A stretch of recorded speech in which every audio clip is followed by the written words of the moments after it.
একটু আমি ইন্টারফেয়ার করি, এই যে আপনার কি এই যখন এই উদ্ধার কাজ করছেন তখন কি আপনার মনে হয়েছে যে এখানে আসলে যেইভাবে উদ্ধার কার্যক্রম করা দরকার ফায়ার সার্ভিস আসলে ওইভাবে করতে পারছে? মানে তাদের কি আসলে মানে তারা কি আসলে দক্ষ মনে হয়েছে? কারণ এখানে কিন্তু অনেকটাই তাদের কাজগুলি অগোছানো মনে হয়েছে। উদ্ধার কাজটা কি আসলে ঠিকমতো তারা করতে পারছে বলে মনে হয় না। আপনার কি মনে হয় মানে এখানে?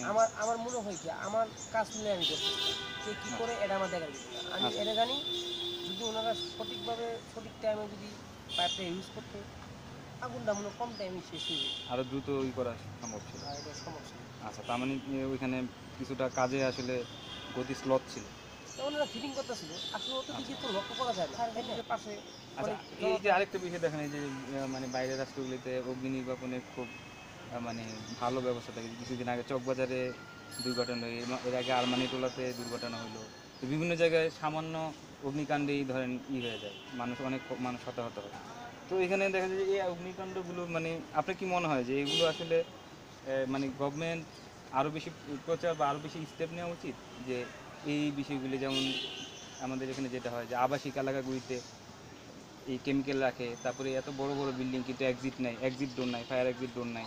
হ্যাঁ, ফায়ার করাই নেই। প্রথমে কিন্তু একটা ফ্লোরে কোনাতে আগুন লাগছে, মেবি তাদের আগুন নির্বাপন ব্যবস্থাও ছিল না। তো এগুলিকে আসলে কি ব্যবস্থা নেওয়ার ক্ষেত্রে আপনার মতামতটা কি? যে মানে আমার মতামত আসলে ফায়ার সার্ভিসের দোষ দিলে ভুল হবে। হ্যাঁ, কারণ ওই বিল্ডিংয়ে কিন্তু অনেক যে গ্যাস সিস্টেম যে আগুন ধরে নিবারে কি বলে, এটা আপনার না গ্যাস সিলিন্ডার, ওটা ফায়ার এক্সিস্টিং। হ্যাঁ ওটি কিন্তু প্রত্যেকটি বাড়িতেই ছিল। যে সময় আগুনটা লাগছে আপনাদের সাথে সাথে যে জায়গায় একটু আগুন থাকবে ওই জায়গায় ওটা নিয়ন্ত্রণ করা। আর তার পাশাপাশি আপনি বিল্ডিং করছেন 20 তলা 22 তলা 40 তলা 30 তলা বিল্ডিং করছেন, আপনি বাইরে দিয়ে কোনো সিঁড়ি রাখেন না, মানে দেখি এক্সিট ডোর আপনি 100 কোটি টাকা দিয়ে একটা বড় টাওয়ার বানাইতেছেন, 1 কোটি টাকার জন্য আপনি সিঁড়ি ব্যবহার করতেছেন না, মানুষের জানমালের কোনো নিরাপত্তা ব্যবস্থা করতেছেন না। এটা আপনাদের ব্যর্থতা, সরকারের দোষ না। সরকার তো কোনো দোষ দেখি না আমি এখানে। তাহলে আরেকটা বিষয় যে আপনি কি ওই যে বিল্ডিংয়ে যখন ছিলেন তখন কি আপনি ফায়ার এক্সিস্টিং এই ইগুলো সিলিন্ডারগুলো ছিল ওইখানে কোনো না আপনি দেখতে? হ্যাঁ, আমি যে সময় পাই কাজ ঢুকে লোকটা উদ্ধার করার পরে যে সময় আমি উপরে যাইতে মানে মেন রোডে যেতে চাই ওটার ভিতর দিয়ে আমি গেছিলাম। হ্যাঁ, গ্লাস করতেছে, আমি ফাঁক দিয়ে গ্লাসের উপর দিয়ে আমি পারে আবার ভিতর দিয়ে আমি উপাসে গেছি। তারপরে আমি দেখি যে অনেক সিলিন্ডার নিচে আছে, যে পানি ফায়ার আছে, হ্যাঁ ফায়ার অনেক আছে ছোট ছোট ওরে আমি একটা হাতেও নিছি, হাতে নিয়ে আমি জানি না কিভাবে বললাম যে কি ভরা কিভাবে মারে আমাকে শিখাই দেন, আমি মারবো যাই উঠতে যাবো। সে বললো যে বাইরে সব খালি। আচ্ছা, ও তার মানে ফায়ার এক্সিস্টিং গ্যাসেরগুলি ছিল কিন্তু ওগুলো ছিল খালি? হ্যাঁ খালি ছিল। মানে ওনারা খালি করছে, খালি করতে তো আমি দেখি নাই, এটা কিন্তু আমার চোখে লাগবে, খালি করতে আমি দেখি নাই। তারা আসলে খালিগুলি ওখানে রেখে দিছিল? হতে পারে, খালি আমি তো দেখি নাই মারতে কেউ কে।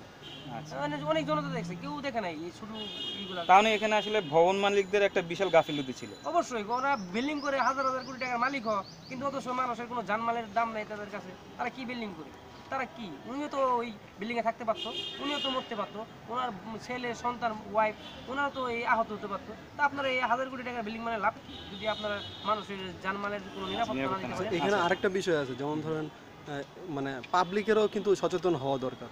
যে বিষয়টা মনে করেন আগুন লাগলো, এখানে আমার সামনে এটা আছে আগুন নিভানোর জিনিসটা, কিন্তু সে দেখতেছে যে এইটা আমি ইউজ না করে আমি দৌড়তেছি কীভাবে বাঁচবো, মানে এই চেষ্টাটাও কিন্তু প্রাথমিক নলেজটা কিন্তু দরকার আছে। এটা আপনি কি মনে করেন? সবাই কি জসিম আর লুকমান, সবার ভিতরে কি সাবাসটা থাকে? সেটাই মানুষে কিভাবে জান বাঁচাইবো তখন আতঙ্কে থাকে, আতঙ্কগ্রস্ত হয়ে পড়ে। হ্যাঁ আতঙ্কে থাকে। আচ্ছা, এই নিচে যে এত মানুষ ভিডিও করছে, সবাই যদি একসাথে যদি ওরে নিবেতে যেত তাহলে তো মনে হয় আহত আরো মারা যেত অনেক বেশি, অনেকেই। আচ্ছা, যা দেখছি আমি অনেক ভাইয়েরা পাইপ আলগা আলগা ধরে রাখছে, পাইপ যেমন পারা না লাগে, পানিটা কি পারা যেমন না লাগে, পারা লাগলে পানিটা কম ভাড়া হবে, বার কম হলে জায়গার মতো পানিটা যেতে পারবে না।